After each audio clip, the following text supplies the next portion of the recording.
In this section we're going to be talking about the tackle law and the laws that govern the tackle and what referees and players need to know. The first thing to know is that a tackle needs to have the ball carrier held by an opponent, and the ball carrier has to be brought to ground by that opponent. If the ball carrier is not held on the ground, then no tackle has taken place. This might happen in a scenario such as an ankle tap, or where a player goes to ground to secure the ball. So the ball carrier here is not held, which means no tackle has taken place. So he's got a couple of options here. One, he can get straight to his feet and continue without letting go of the ball. Or, if he's still on the ground and we have another player on their feet immediately, this player must be in a position to either release the ball to him or play it straight away. Here we have a tackle. Ball carrier held by an opponent and brought to ground. Our ball carrier is now tackled, and ingeniously in rugby he now becomes known as the tackled player. Our opponent becomes the tackler. Okay, in this situation we have had a tackle, but the player making the tackle has not gone to ground. So we have had a tackle because the ball carrier has been held by an opponent and brought to ground. Our ball carrier is now known as the tackled player, and the tackle laws do apply. This player here has not gone to ground, therefore he's not a tackler. This leaves us with an odd situation in rugby. We've just had a tackle with no tackler. Why that's important will be made clear when we look at the gate.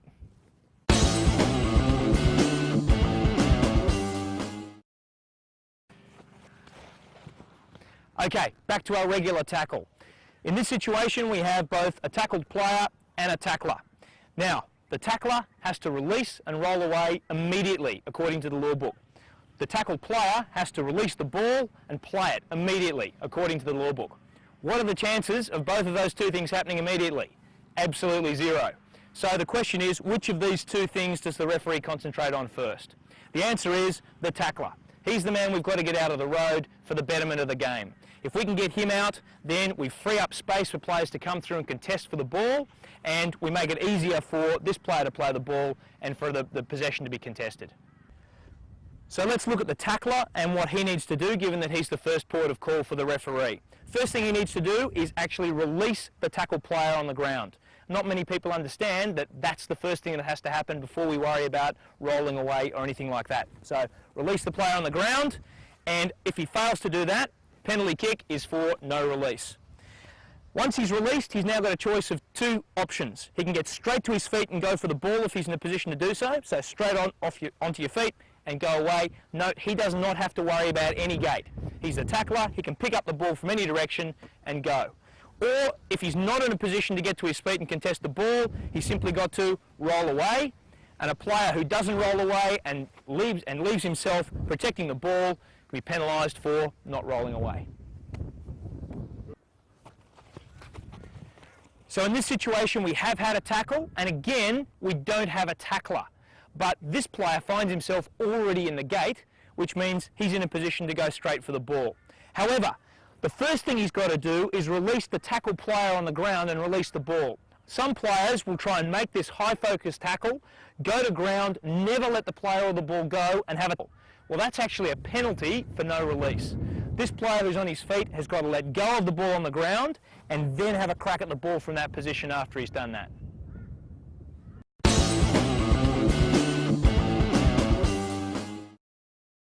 Okay, once we've dealt with the tackler, we now move on to the tackle player and look at what his options are. He's got to play the ball immediately, place, pass, release. Most coaches would want him to get a nice long place away from the opposition to make it easier for his team to contest the ball.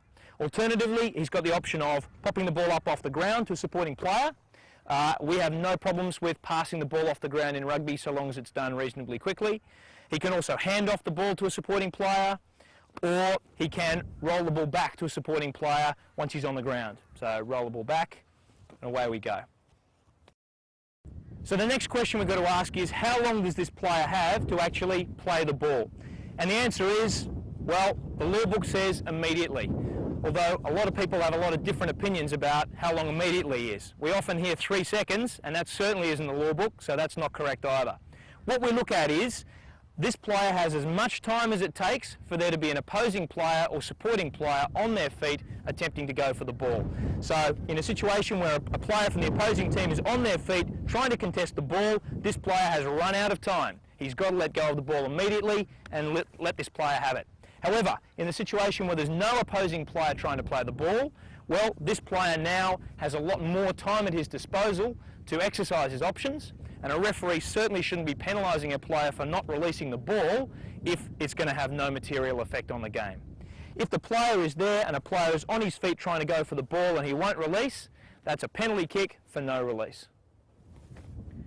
If he's in open space, the tackled player may also release the ball, get to his feet, pick the ball up and continue running. Once we've dealt with the tackler and the tackled player, the next issue are arriving players at the tackle. The referee is looking for them to do two things. One, stay on their feet, and two, go through the gate.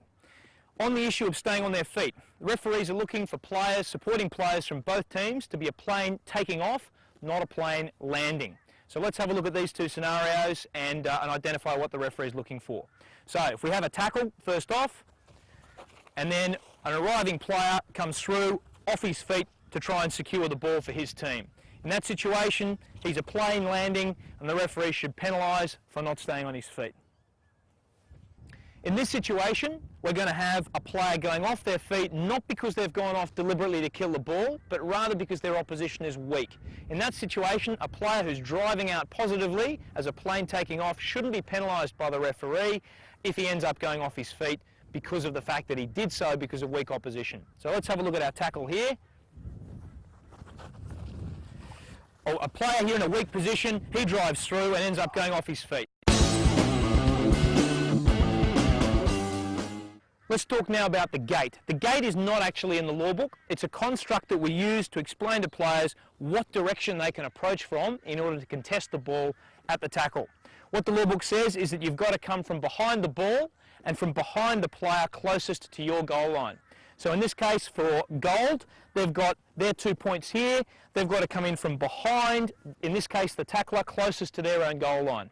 So they've got to come from this direction. Blue, running in this direction, is going to have to come from the direction of their own goal line.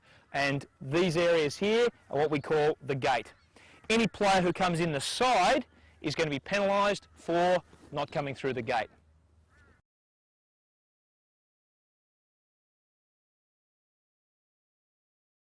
So now we've talked about the gate, let's return to what we were talking about before, the tackle with no tackler. So let's see that tackle happen. So again, we have had a tackle because we've had a ball carrier held by an opponent and brought to ground, but this player is not a tackler because he hasn't gone to ground. Now, as we talked about before, what makes him special if he's a tackler is that he doesn't have to worry about the gate. In this situation, because he's not a tackler, he cannot play the ball from this position. This is something that a lot of coaches, players and some referees don't really understand. In this situation, this player cannot play the ball from here. He's got to come back around and through the gate. And a gate does exist even though we've got only one player from one team on the ground.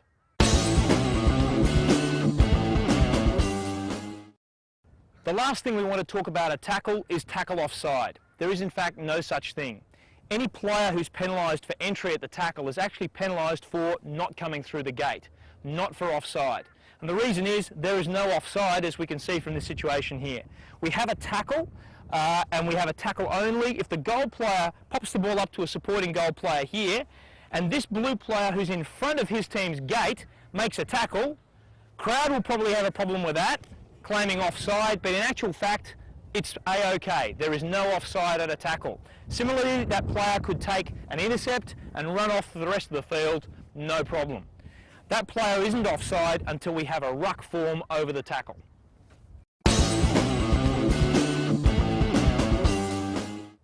Now let's look at ruck and some of the laws that apply around a ruck. In order to have a ruck, we've got to meet the definition, which is two players from opposite teams in physical contact over the ball. So if we have our players come through and play each other, we've now got physical contact over the ball, we have a ruck. At this point, we've got offside lines that extend throughout the across the entire field that players now need to move back behind. In addition, no players can now win the ball with their hands, which brings up an interesting question for referees. For players who are contesting the ball with their hands, at what point does the referee ask them to take their hands off? Well, let's look at the situation where our blue player is jackling for the ball from the gold player on the ground. In this situation, what the referee is looking for is that the blue player has got his hands on the ball and is actually contesting the ball. Now, for this year, the IRB have made it clear that a player who arrives first at the tackle may continue to play that ball so long as he gets possession of the ball as this ruck forms. So if he's got his hands on the ball and this player comes through to contest it, no referee should now ask for that player to take his hands off the ball. We should allow the player to continue to win the turnover and allow him to play the ball with his hands.